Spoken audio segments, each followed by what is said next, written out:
And in just a few hours, top banking officials will face a Senate grilling on the recent bank failures. Federal Reserve Vice Chair Michael Barr, FDIC Chairman Martin Gruenberg, and Treasury official Nellie Lang, all on the docket today.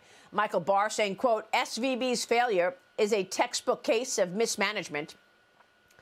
The overdue actions it finally took on strengthening the balance sheet sparked the uninsured depositors run that led to the bank's failure. Joining me right now is Tennessee Senator, member of the Senate Banking, Foreign Relations and Appropriations Committees. Bill Hagerty is here. Senator, it's great to have you this morning. Thank you so much for being here. Good morning, Maria. I want to thank you for having me. And before we start, I'd just like to say something about the tragedy in Nashville. I know you already covered it this morning, but it was just a tragic act of evil, unspeakable evil, and of course the results have been catastrophic.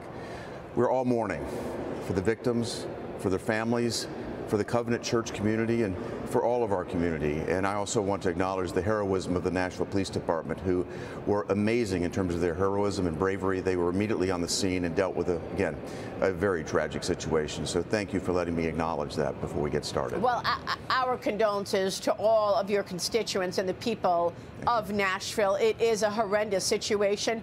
What can be done now? What are you expecting? Where does this go from here?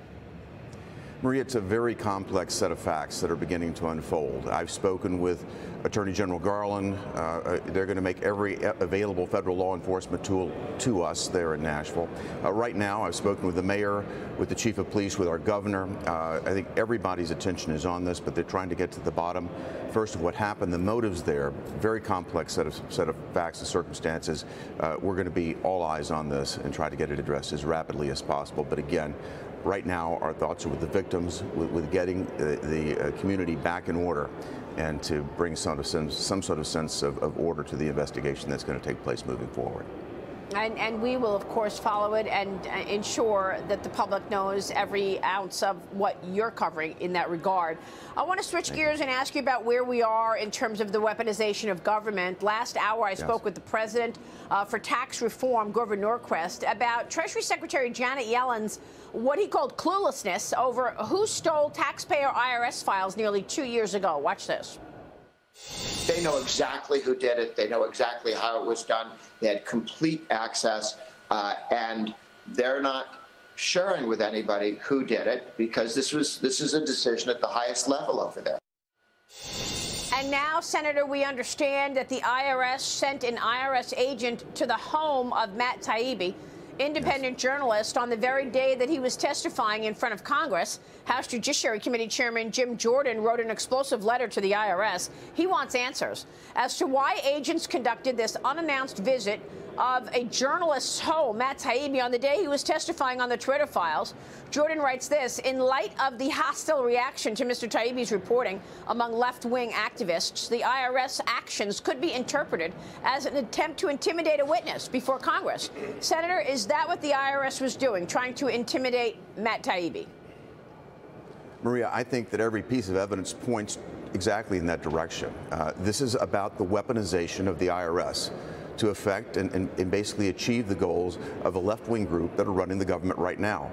On 4 separate occasions, I've directly questioned Secretary Yellen about the leak of information, of private taxpayer information, to ProPublica. ProPublica continues to leak this into the public domain. Secretary Yellen every time is averted. He basically has no answer for me. I think that Grover Norquist is correct. They do know. They're not sharing it with us. And again, this is the weaponization of the IRS. When we see what happened to Matt Taibbi on the day that he is to testify about the weaponization of government, this is just unconscionable. It's got to come to an end. So, I mean, what are you going to do about it? This weaponization subcommittee is able to get witnesses in to talk with them, but when you've got an IRS agent coming to your home, that's a scary thing for a citizen. Have you ever before seen an IRS agent show up at someone's home? Maria, this seems highly irregular. They could have sent a letter. They could have had someone make a phone call. They could have reached out to Matt Taibbi's, CPA to have dealt with this. Instead, to send an agent to his home, again, on the very day that he's to testify, this reeks of intimidation. And again, we've got to bring this to an end. I think that the hearings are going to bring a lot of clarity to this, a lot of visibility that is needed. Again, I'm going to continue to put pressure through the Appropriations Committee on the Treasury to get to the bottom of this, even if it requires withholding their funding. All right, let's talk about withholding their funding, because I thought that the Republicans rescinded that $80 billion that Joe Biden wanted to hire 87,000 IRS agents. Will the Senate go along with that? You certainly will have Republicans in the Senate going along with this. It's a complicated matter here in the Senate. As you know, we don't have control of the United States Senate. But I'm going to be very interested to see if some of our more moderate Democrats, particularly those Democrats that are running in more conservative, more moderate states in this cycle, are going to be able to stand up and side with this weaponization of the IRS, with this $80 billion of additional funding to attack middle-class Americans. I don't think it's going to play very popular in their home states, and I very much expect that some Democrats will move with us.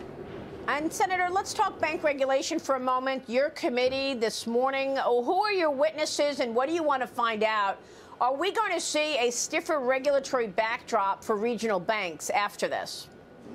Well, we're going to have three witnesses before us today. The chair of the FDIC, the vice chairman of the Fed, responsible for supervision, and then the undersecretary of Treasury. I think what we're going to see is, we've already heard this from the left, is that they want to use this crisis. No one in Washington ever wants to let a crisis go to waste, but they want to use this crisis as an opportunity to push for more regulations, more legislation, when what I see is a series of failures of management, a failure of oversight, and clearly a failure of leadership at the FDIC.